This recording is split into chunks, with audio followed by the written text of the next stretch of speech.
CM Revanth Reddy మీద మాజీ మంత్రి నిరంజన్ రెడ్డి తీవ్ర స్థాయిలో ధ్వజమెత్తారు. ప్రతి దానికి కేసీఆర్ రావాలని అనటం ఏంటని, వీధి పోరాటం ఏమైనా చేస్తారా అని ప్రశ్నించారు. మీరు ప్రజలకు ఏం చేస్తారో, ఏం ధీమా ఇస్తారో చెప్పాలని డిమాండ్ చేశారు. ఏ బేసిన్ ఎక్కడుందో తెలియదు, దేవాదులు ఎక్కడుందో తెలియదు, మరి కేసీఆర్ వచ్చి మీకు ఏం చెప్పాలని ప్రశ్నించారు. ఈ అడుదికి ఇటుదికి అటుమారి ఇటుమారి ఆఖరికి వచ్చి గెలిచే స్థానంలో గెలిచే పార్టీలో వచ్చి మీరు అలా కూర్చున్నారు. మీరు శాశ్వతమా? మీరు శాశ్వతమా? మీరున్న పార్టీ శాశ్వతమా? ఆ పార్టీలో మీరు శాశ్వతమా? రేపు వచ్చే ఎన్నికల నాటికి ఏమేమి రాజకీయ పరిణామాలు సంభవిస్తావో తెలియదు. వాటన్నిటిని స్పృహలో పెట్టుకొని మాట్లాడండి.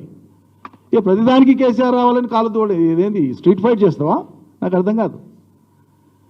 తెలంగాణ సమాజం నుంచి, తెలంగాణ ప్రజల నుంచి, రైతాంగం నుంచి మీరు ఇచ్చిన హామీలకు సంబంధించినటువంటి విషయంలో వచ్చేటువంటి ప్రశ్నలకు జవాబు చెప్పండి. మీకు చేతనైతే కన్విన్స్ చేయండి, హేతుబద్ధంగా చెప్పండి, తార్కికంగా ఆన్సర్ ఇవ్వండి, ఆ ప్రశ్నలకు సరైన జవాబు ఇవ్వండి. అది మాట్లాడమంటే కాలు విన్నట్లు కొట్లాడినట్లు, కొట్లాడకు వస్తావా లేదా అన్నట్లు మాట్లాడి చిన్న చేసేటువంటి మళ్ళీ ఆయన మీతోనెట్లా అండి? ఏడ మొదలు పెట్టాలి కేసీఆర్ మీ దగ్గరికి వస్తే? దేవాదులు ఆడుందో తెలియదు, ఏ ఐటీ మీద ఏ ప్రాజెక్ట్ ఉందో తెలియదు, ఏ బేసిన్లో ఎక్కడ ఏముందో తెలియదు. ఇక మీతో వచ్చి కేసీఆర్ మాట్లాడాలన్నా? కాలం ఎప్పుడు ఎట్లుంటుందో నిర్ణయించలేం కదా.